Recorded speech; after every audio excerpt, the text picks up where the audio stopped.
McCain worked closely with President Obama's Secretary of State, Hillary Clinton. They'd been colleagues in the Senate, traveled extensively together, and became good friends. I spoke with her about their time together. We did have a chance to really share some of the experiences that come with being at the highest levels of American politics. Is there something that stuck with you about the conversations that you had about those experiences at the highest level of politics? John and I started traveling together on his very famous Senate Codels. He liked to try out different colleagues to see whether they were good traveling companions.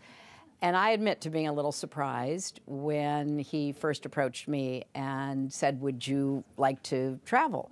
And I immediately said, "Sure, I think that'd be quite an experience."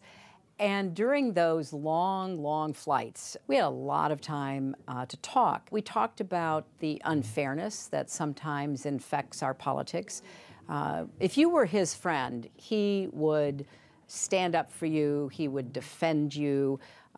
He didn't like the personal attacks that went along with politics that became increasingly common. And I knew how painful it had been for him with the attacks on his family, and obviously he knew what it was like for me. We basically said, look, this is not the way politics should be conducted. We should be arguing over issues and differences, and we shouldn't be denigrating people. We shouldn't be lying about people's families. We shouldn't be using the personal to really substitute for the political. And as long as I've known him, that's what he's tried to do. You bonded over a lot of policy issues, particularly serving together on the Armed Services Committee. Yes, we did. One was taking care of our troops, understanding the military strategy in Iraq and Afghanistan. I had a memorable trip with him to both countries in 2005. And traveling with John was great because if a door didn't open, he just started banging on it until it fell. So if we wanted to see somebody and the ambassador or the general didn't want us to see that person, I can guarantee you after John was done making the case, we would see them. But it was poignant because seeing John with soldiers was really seeing him in his element. They knew his story, they respected him. He felt very protective toward them. So every time I went anywhere with him, I learned something. And we had fun, and we laughed a lot. We had some drinking associated with our fun. You got to tell me about the vodka shots. Well, our most famous experience with vodka shots was in Tallinn, Estonia. And of course, we were there because John understood that Estonia was right on the front lines with Russia. And although we all hoped that Russia would be a good partner, we had reason to be concerned. So we spent a memorable night in a hotel right on the old square in Tallinn doing vodka shots. So, and I've heard or I've seen reported that it was your idea. Oh, I would not take credit for it. I think it was a mutually agreed upon venture. But we used to say what happens in Tallinn stays in Tallinn. 2008. Mm-hmm. For a long time, people thought that the two of you were going to go up against each other. We did. I think we both thought that. I thought it would have been a great campaign because we both respected each other. We'd worked with each other. And in that campaign that eventually did happen with Senator McCain running against then Senator Obama, I so respected John because, you know, when his supporters got carried away and started making racial or religious comments about then Senator Obama or Mrs. Obama, he would just shut them down. He's an Arab. He is not. No? No, ma'am. No, ma'am. No, ma'am. He's a decent family man, citizen that I just happen to have disagreements with. You know, he would not go along with that kind of talk. What did that tell you about John McCain? Well, it was so in keeping with who John McCain is. You know, John believes so deeply in fundamental fairness. He can get really wrought up and be upset with people, and he can sometimes say things he later regrets. Did that ever happen with you? Well, occasionally, but overall, he's a very honorable person, and he has deep integrity that really does lead him to defend those he thinks are wrongly accused.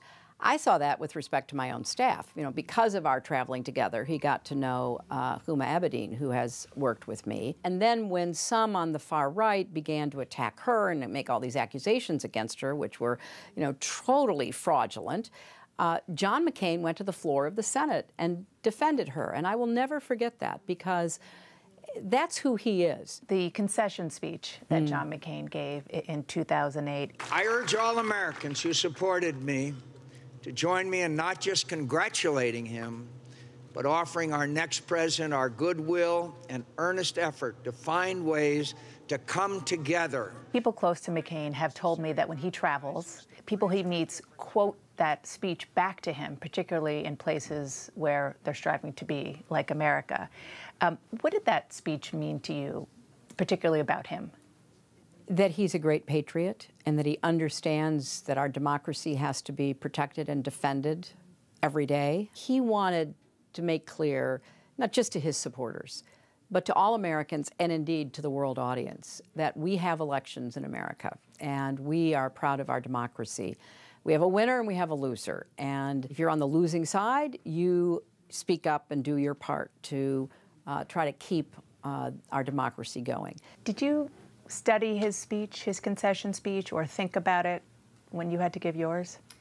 I did think about it. I thought that it was such a tribute to who he is as a man, as a political leader, and as you know, in my concession speech, I tried to reach out to my supporters, including particularly little girls and young women, that they not get discouraged, that their voices mattered. So I tried to speak in a way that would create the same sort of reaction, even from people who were incredibly upset about what happened, didn't know what happened, couldn't figure it out. And I did want to give the president-elect all the opportunity in the world to transition from being a partisan and whipping up the feelings, the anger, the resentment, the fears of the people who supported him, to being a president for all the people. That's what John McCain would have done had he won. What's John McCain's legacy? A warrior patriot. You know, when I first started traveling with John, I saw in a very personal way how, you know, he couldn't lift his arm. He couldn't comb his hair. He had trouble physically because of the torture and the injuries that he endured in the service of our country.